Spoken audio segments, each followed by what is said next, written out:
Donc, ma présentation est sur l'étude Master 2, c'est pour un meilleur contrôle de l'asthme.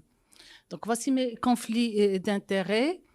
Donc, l'asthme, c'est une maladie inflammatoire chronique des voies aériennes. C'est la maladie chronique la plus fréquente puisqu'elle touche 300 millions au monde et elle est responsable d'une mortalité élevée annuelle. Et on estime que durant les 20 prochaines années, elle va coûter plus de 300 milliards de dollars aux États-Unis, dû surtout à l'asthme non contrôlé. Donc, c'est pour vous dire que l'asthme reste un fardeau mondial, vu qu'on a plus d'asthmatiques, plus de mortalité et surtout, on a problème d'asthme non contrôlé. Donc, comment on définit cet asthme non contrôlé? Donc, on dit qu'un patient, il a un asthme non contrôlé s'il a toujours des symptômes ou bien il présente des exacerbations sévères qui ont nécessité des cures de corticothérapie, plus de 2 cures durant l'année dernière, ou bien une exacerbation qui l'a amené à être hospitalisé, ou bien la présence d'un trouble ventilatoire obstructif. Donc, il suffit qu'on ait un item pour cataloguer le patient comme ayant un asthme non contrôlé. Or, le contrôle actuel, il constitue la pierre angulaire du suivi des asthmatiques. Donc, actuellement, on a 2 enjeux majeurs dans la prise en charge des patients asthmatiques. C'est surtout le contrôle de leur asthme à long terme. Contrôler les symptômes, c'est-à-dire le patient ne doit plus avoir de symptômes, pas de perturbation du sommeil, une activité physique normale et surtout, contrôler le risque futur parce que donc minimiser ce risque futur, donc il doit plus avoir d'exacerbation, avoir une meilleure fonction ventilatoire. Alors pourquoi contrôler ce risque futur? Qui dit risque futur dit exacerbation et relation avec la fonction respiratoire. Donc on a cette étude-là qui a été réalisée en 2015 sur 123 patients qui avaient un asthme contrôlé au début et chez qui on a suivi l'évolution de leur fonction respiratoire durant les 3 années suivantes. Et donc, cette étude a constaté qu'il y a une relation entre le taux d'incidence des exacerbations sévères et la baisse annuelle du VMS et que ce déclin dépendait du nombre d'exacerbations. Donc, chez les patients qui n'avaient aucune exacerbation, donc sur les 3 ans, il y avait un déclin de 40 millilitres en 3 ans. Et il était le triple pour les patients qui avaient une exacerbation et quadruple pour les patients qui avaient 2 ou plus d'exacerbations. Et donc, il faut donc quand on a l'exacerbation, ça retentit sur la fonction respiratoire et on a ce qu'on appelle le cercle vicieux de l'asthme non contrôlé. Quand on a un VMS dégradé, ça favorise le risque d'exacerbation et quand on a ces exacerbations, on a le risque de récidive est de 4 fois plus pour avoir des exacerbations futures et sévères. Et ces exacerbations sévères, ils vont entraîner des modifications de l'architecture fonctionnelle des voies aériennes, responsables alors d'un remodelage bronchique et ce remodelage va entraîner ainsi une diminution du VMS qui va favoriser alors, qui va être responsable d'une surmortalité élevée. Donc, pour contrôler l'asthme, il faut bien sûr rompre ce cercle vicieux. Et puis, on va voir quelques chiffres de l'asthme non contrôlé au fil des temps. Il y a cette étude qui remonte à 2005, c'est pratiquement il y a 20 ans. Déjà, dans cette étude, on voit que l'asthme contrôlé ne représentait que 40%. On n'avait que 4 patients sur 10 qui étaient contrôlés. Et 15 ans plus tard, en 2020, est-ce que ces chiffres ont changé? Malheureusement, ce n'est pas le cas. On a cette étude qui a été réalisée chez les patients palier 3, palier 4, qui nécessitaient forte corticothérapie inhalée associée aux bronchodilatateurs longue durée d'action. Et chez ces patients, ils étaient au nombre de 45 804 patients. On voit que seulement 6 asthmatiques sur 10 qui étaient contrôlés. Et ces études ont été faites dans des pays où le patient a recours à un accès facile au diagnostic, au traitement et à la prévention. Et c'est pour vous dire que même chez eux, ils n'arrivent pas à contrôler l'asthme. Alors, qu'est-ce qui s'est passé chez nous? Donc, il y a cette étude Airmag où malheureusement, on avait nous aussi un taux très élevé des asthmatiques non contrôlés, puisqu'on n'avait qu'un patient asthmatique sur 10 qui était contrôlé. Donc, c'était une étude ancienne de 2009. Et puis, récemment, en 2018, il y a cette étude, l'ESMA étude, où on a vu que le contrôle de l'asthme au Moyen-Orient et en Afrique du Nord est insatisfait et on a toujours plus de patients non contrôlés que des patients qui étaient contrôlés. Alors, pour bien prendre en charge nos patients, il faut bien les contrôler et il faut connaître les causes pour pouvoir agir. Alors, quelles sont les causes de cet asthme non contrôlé? Est-ce que c'est un problème lié au consensus? Est-ce que c'est un problème lié à la pathologie elle-même, ou bien au praticien, ou bien il est lié au patient? Donc, on va voir tout en premier, est-ce que c'est lié au consensus? Donc, la question, est-ce que ces recommandations sont applicables à la vie réelle? On a les connaissances, on a plein de recommandations, on a la pratique quotidienne. Mais est-ce que ce schéma-là, il est fait pour le patient ou bien il est fait pour le scientifique? Donc, les dernières recommandations de GINA, comme ça a été dit, il n'y a pas beaucoup de changements dans le traitement. Donc, on a toujours le TRAC1 ou pour le step 1 et 2 pour l'asthme léger, on recommande d'utiliser la stratégie pérenne, prise au besoin d'une corticothérapie inhalée formoterol. Et à partir du step 3, il y a la stratégie MART. Et puis, il y a le TRAC2, où c'est l'utilisation surtout de la PRD, c'est-à-dire proactive, d'une corticothérapie régulière en continu. Et donc, le GINA, comme c'est mentionné, elle préfère le TRAC1. Alors, est-ce que ces recommandations sont suivies par les sociétés savantes? Donc, non, il y a plusieurs sociétés savantes qui ont choisi plutôt le TRAC2 pour l'utilisation, pour le suivi de leurs patients en insistant sur la prise de corticothérapie inhalée de façon continue. Alors, suivre le TRAC1, le TRAC2. Donc, la réponse, elle se trouve au niveau du GINA. Il y a à la page 2 du nouveau GINA, bon, j'ai vu, ça existait aussi en 2023, il y a ce petit paragraphe à la page 2 qu'il faut lire. Et quand on le lit, on dit que lors de l'évaluation et du traitement des patients, il est fortement conseillé aux professionnels de santé d'utiliser leur propre jugement professionnel et de tenir compte de la réglementation et des directives locales et nationales. Donc, le GINA, ce n'est plus un menu, il est désormais à la carte, il donne les lignes directives et c'est aux sociétés, laisse libre choix aux sociétés et aux pays d'adapter ce traitement selon leurs moyens, selon leur profil des patients. Et donc, je crois qu'il est temps pour nous aussi au Maroc d'avoir notre propre référentiel en asthme, que ce soit pour l'adulte ou pour l'enfant. Deuxième cause liée au non-contrôle du patient. Donc, on sait que c'est une maladie qui est hétérogène. Son inflammation, elle est vraiment hétérogène. On a plusieurs phéno-ontotypes. Et donc, on a des patients asthmatiques qui ont des symptômes variés, qui ont une fonction respiratoire aussi variée et une réponse hétérogène au traitement de l'asthme. Donc, d'où la nécessité alors d'adapter et de personnaliser le traitement selon les phénotypes de ces patients. Autre caractéristique de cette maladie, il y a l'inflammation qui est variable. Et même, vous voyez le rouge là, quand on est soi-disant stable, elle varie. Cette inflammation, elle varie parce qu'elle est en conflit tout le temps avec l'extérieur.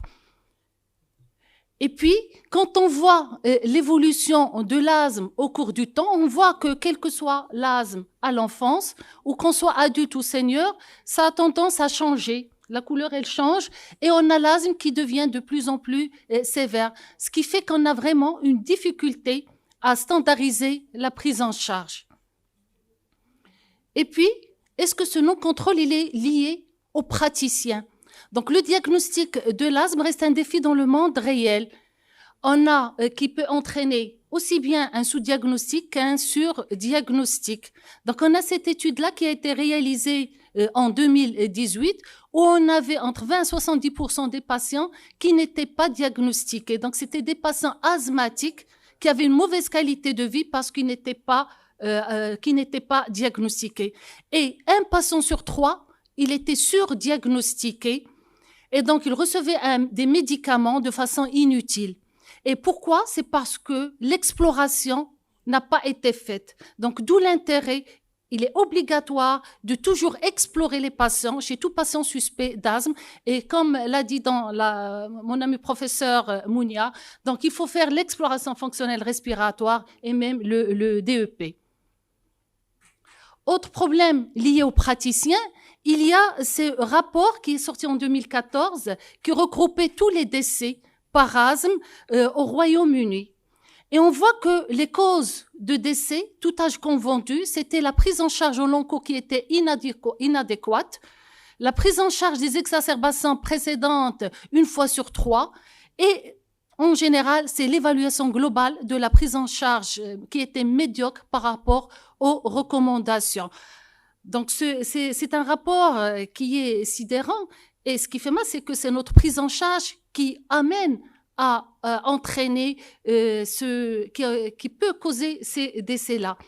Et donc, il est indispensable qu'on agisse de façon standardisée, régulière, bien codifiée, pour prendre en charge cet asthme selon un cycle continu ou qui implique l'évaluation, le traitement et le suivi de patients. Et si on suit ce rituel, donc on pourra diminuer la mortalité chez ces patients. Et devant tout patient, l'évaluation, elle doit porter sur le contrôle des symptômes, les facteurs de risque d'exacerbation, sur l'exploration fonctionnelle respiratoire qui doit être faite de façon régulière et plus rapprochée chez les patients qui ont un asthme sévère. Pour le traitement, c'est toujours voir l'adhérence au traitement, les effets secondaires, est-ce qu'il y a un plan d'action écrit et bien sûr prendre en charge les comorbidités. Et dernière cause du non-contrôle du patient, du non-contrôle de l'asthme, elle est liée au patient. La perception qu'ont nos patients pour l'asthme, elle ne correspond pas vraiment à la réalité. Dans cette étude-là, on voit que les patients se considéraient contrôlés dans 89%, alors qu'en réalité, ils n'étaient contrôlés que dans 17%. Donc, un patient qui a une malperception de ses symptômes, qui a une perception retardée, donc on aura une petite crise qui va devenir une exacerbation sévère et l'exposer ainsi au décès. D'où l'intérêt chez ces patients qui sont des mauvais percepteurs. Je crois qu'il est indispensable qu'il ait un DEP pour mesurer leur variation, pour détecter les symptômes avant la crise. Et puis, à côté de la mauvaise perception, il y a aussi malheureusement l'observance thérapeutique avec une mauvaise technique. Donc, cette observance, elle est responsable d'un asthme qui est non contrôlé dans 80% chez les asthmatiques. Et puis, dernièrement, s'est posé la question, est-ce qu'il y a des caractéristiques de base? Est-ce que on a des différences interindividuelles qui auraient un impact sur le maintien du contrôle de l'asthme et sur le risque futur d'exacerbation, d'où l'étude alors Mester 2. Donc c'est une étude de modélisation qui est apparue récemment en 2023. Donc, c'est une étude de modélisation prédictive qui a utilisé des simulations informatiques basées sur un modèle médicament-maladie et développé à partir de grandes bases de données de 16 282 patients issus de 9 essais cliniques et où les auteurs ont cherché la relation entre les caractères démographiques et cliniques de base et le risque d'exacerbation chez des patients sous corticothérapie inhalée au long cours, que ce soit fluticasone ou bien fluticasone salméterol ou budesonide formoterol. Et donc, cette étude Master 2, elle vise à évaluer l'impact des différences individuelles initiales sur le risque d'exacerbation et l'efficacité du traitement et développer ainsi un modèle prédictif pour guider la prise en charge de l'asthme modéré à sévère, pour fournir aussi des outils pour prédire et gérer les exacerbations chez les patients asthmatiques, ainsi chez certains patients. Les médecins peuvent personnaliser, individualiser le traitement pour un meilleur contrôle de leur asthme. Donc, pour la conception des scénarios de simulation, donc les auteurs ont pris 1500 patients. On a commencé à jongler avec les facteurs intrinsèques tels que le niveau de contrôle de l'asthme, c'est la Sécu, le VMS, le VMS, l'IMC, avec des facteurs extrinsèques tels que par exemple le tabagisme et l'effet du traitement. Et on a utilisé un modèle de risque pour calculer le pourcentage de population qui vont présenter un événement, une exacerbation. Donc ainsi, pour le premier, alors la relation entre les caractéristiques initiales et le risque d'exacerbation a été représentée par cette carte thermique. Et donc, cette carte thermique, on voit le taux, l'incidence annuelle des exacerbations en fonction des covariables tels que le VMS, la Sécu de base, le statut fumeur et le traitement de fond. Et donc, le premier scénario, c'était quel était le risque d'exacerbation chez des patients qui présentaient un score ACQ variable, c'est-à-dire quel était le risque d'exacerbation si on avait des patients qui avaient un mauvais contrôle, partiellement contrôlé ou bien contrôlé, et tout dépendant du traitement de fond. Donc, on voit en mauve, c'est l'association salméterol-fluticasone, et en orange, c'est l'autre association. Donc, ce risque, on voit que la fluticasone salméterol, quel que soit le niveau de contrôle de l'asthme, a significativement réduit le risque d'exacerbation jusqu'à 13% par rapport à l'autre association. Alors, deuxième scénario, c'est quel est l'impact du traitement de fond sur le risque d'exacerbation chez les patients qui présentaient des taux de VMS variables. Donc, on remarque aussi là qu'on ait un VMS inférieur à 50%, entre 50-80 ou bien supérieur à 80%, on voit que la fluticasone, le traitement de fond à base de fluticasone salméterol a significativement réduit le risque d'exacerbation jusqu'à 14% par rapport à l'autre association. Et puis là, on avait des patients qui étaient sous monothérapie et qui étaient non contrôlés. Et donc, on était obligé de faire un step-up, soit en passant à la salméterol, fluticasone salméterol ou bien budesonide formoterol. Et là aussi, le fait de faire un step-up vers une corticothérapie inhalée plus là-bas, donc on a que le fait de faire un step-up, il a réduit significativement le risque d'exacerbation chez les patients souffrant d'asthme mal contrôlé ou partiellement contrôlé. Et puis, le scénario 4 et 5, ça concerne l'impact du traitement chez les patients fumeurs et chez les patients à IMC variable. Donc là aussi, on voit que par rapport au budesonide formoterol, le fluticasone salméterol, il a réduit significativement le risque d'exacerbation aussi bien chez les anciens fumeurs et les fumeurs actuels que chez les patients atteints d'un IMC, d'une obésité avec un IMC supérieur à 30 kg par mètre carré. Et puis dans le dernier scénario, il y avait des patients qui étaient sous formoterol salméterol et on les a switchés en budesonide formoterol. Et donc on voit là que la première ligne à gauche, donc on voit que les patients qui étaient sous fluticasone salméterol, le risque d'exacerbation a augmenté à 4 mois quand on a switché vers budesonide formoterol, il est passé à 20,6. Et puis, chez les autres patients où on a switché le budesonide formoterol vers fluticasone salméterol, donc on voit que le risque, à partir du quatrième mois, le risque d'exacerbation, il a régressé. Et donc le risque d'exacerbation est considérablement réduit lorsque les patients sous budesonide formoterol passent à la fluticasone salméterol à 4 ou 6 mois, avec la plus grande réduction d'exacerbation qui était observée au changement aux 4 mois.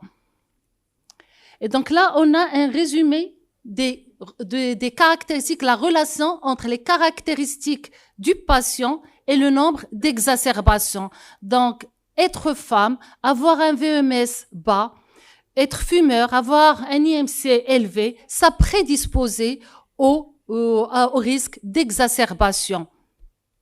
Et donc, ce qu'il faut retenir de cette étude Master 2, que le risque futur d'exacerbation est affecté par les caractéristiques individuelles de base, notamment l'IMC, le tabagisme, le sexe féminin, le niveau de contrôle ACQ5, le VMS, qui sont des covariables qui affectent le risque d'exacerbation chez les patients asthmatiques modérés à sévères, et aussi que le risque futur d'exacerbation est affecté par le choix du traitement, puisqu'on a la fluticasone salméterol qui permet de réduire le risque à moins de 10% par rapport à l'autre association, et que le passage, le step-up à la fluticasone salméterol a permis de réduire considérablement le risque d'exacerbation, et que cette association, elle offrait moins de risque d'exacerbation chez les patients non contrôleurs, fumeurs ou anciens fumeurs, obèses et ayant un VMS inférieur à 80%. Et donc, ce qu'il faut retenir, que pour contrôler l'asthme, il faut pas seulement se contenter de contrôler les symptômes. On doit surtout agir actuellement sur le contrôle à long terme, sur le risque futur, et ce qui va permettre ainsi d'adapter le traitement avec des traitements personnalisés. Je vous remercie pour votre attention.